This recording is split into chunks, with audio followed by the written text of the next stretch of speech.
Welcome back to Anointed Lady TV, my good people. Welcome back to your number one channel for legit news on politics and many other cocoa wey dey sup for inside this our green white green country wey be Nigeria.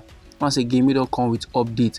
Me get reports for my table wey I need share give the general public, and the cocoa be say the presidency and the former Kaduna State governor wey be Malam Nazir Rufai on Tuesday wey be the 11th day of March for inside this year 2025. They don begin clash again over allegations say the federal government na dey behind the internal crisis and litany of litigations wey dey rock the opposition parties dem for inside this our green white green country wey be Nigeria. Malam Nazir Rufai now begin dey sama dis accuse, begin dey make all these claims so when he bin visit the headquarters of the Social Democratic Party for inside Abuja. And the video of this meeting wey he get with the party leadership sef don even go viral on social media platforms. And during this meeting, my good people, Malam Nazir Rufai, former governor of Kaduna State, he let the general public know say the confusion and inactivity of opposition parties them is very much frustrating. The opposition parties are not opposing at all, and normally those kind of levels it no make sense. The thing reach to tire person. The thing said on the tire Malam Nazir Rufai. And this man, the thing no dey sweet am for body at all, say as he don comot for the ruling All Progressive Congress, come join the Social Democratic Party.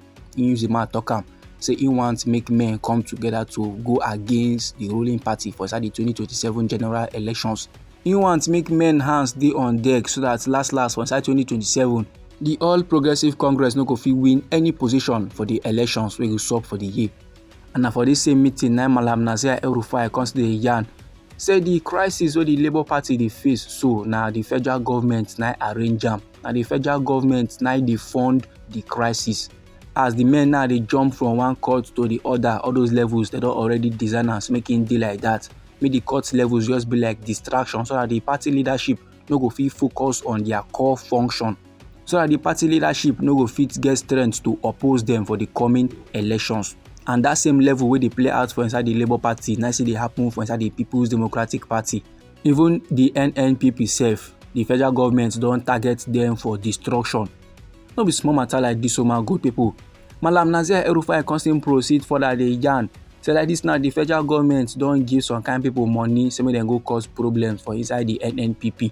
He said the last thing we in read about the NNPP be say one faction of the party don't expel Rabiu Kwankwaso and the sitting governor. Say when men now see these kind of things, when they observe these kind of levels, now once they go take no say the crisis now men now arrange them, because normally a party no fit sack a sitting governor, and that's now the only governor where the party get to. So he no fit mention names because he no get the details, but he know very well say now the federal government now they fund the crisis where they happen for the opposition parties them. Meanwhile, as Malam Nazir Rufai yarn all these levels finish, the presidency no fit see am close eye. They no fit see am turn the other side, pretend as if they no observe. No. Them now don't react. Them now don't respond onto the accused. Them now don't dey yarn.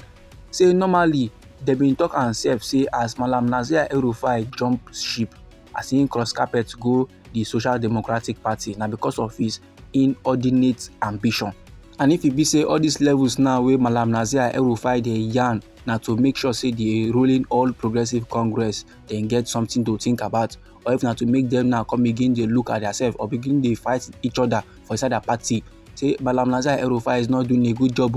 He need to try harder because all those levels no fit shake the All Progressive Congress. Person dey yarn this one now one countryman wey dey go by the name Daniel Bwala. I na the special advisor to our president on policy communications. During the direct phone call wey happen between Tory people and Daniel Bwala, Nadia, the special advisor to our president on policy communications, come dey yarn dey give Tory people. Say first of all, he no even dey aware. He no know about the things and things wey Malam Nazir Rufai dey yarn. But that na dey mean say the crisis too wey dey happen for inside the Social Democratic Party wey Malam Nazir Rufai go enter too. Na the federal government na dey sponsor am. This journey now wey Malam Nazir Rufai don make go the Social Democratic Party to go scatter the All Progressive Congress, that movement is dead on arrival because last he no go succeed. Oga Daniel Bwala constantly proceed further the yarn say by the grace of God, Sir Asiwaju Bola Ahmed Tinubu go serve 2 terms for inside this our green white green country wey be Nigeria. And after he don finish in tenure, im go give power to a new generation of younger people. So that's my good people. Now wetin the presidency gats talk about the accused abi the claims of Malam Nasir El-Rufai.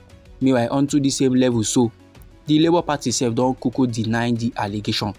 For inside one interview now with Tori People, the National Publicity Secretary of the Labour Party, this man dey go by the name Obiora Ifo, he now come dey wonder why the former minister go dey raise this kind alarm. He now come dey yarn say if the All Progressive Congress get hand in the internal crisis wey the political party, the Labour Party dey face currently, why e no come dey aware of am?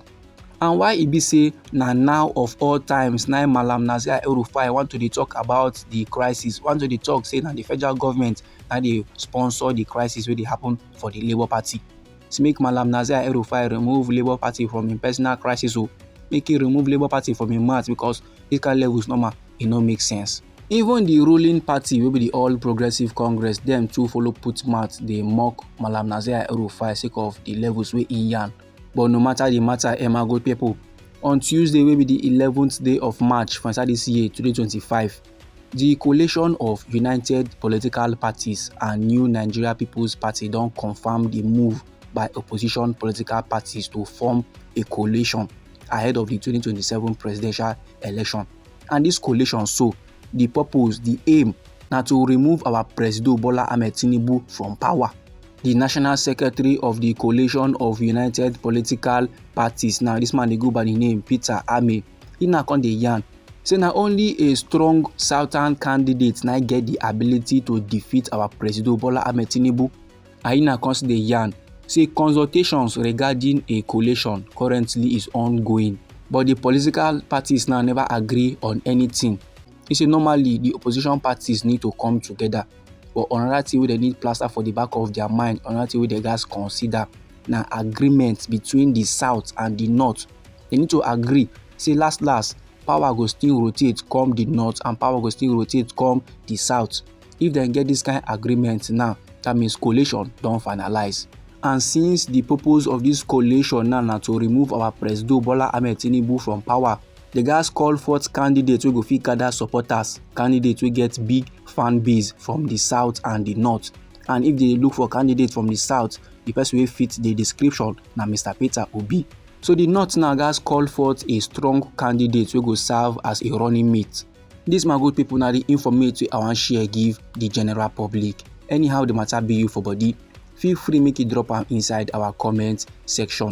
You know say na we be Anointed Lady TV, now they like give una legit news on politics and many other koko wey dey sup for inside this our green white green country wey be Nigeria.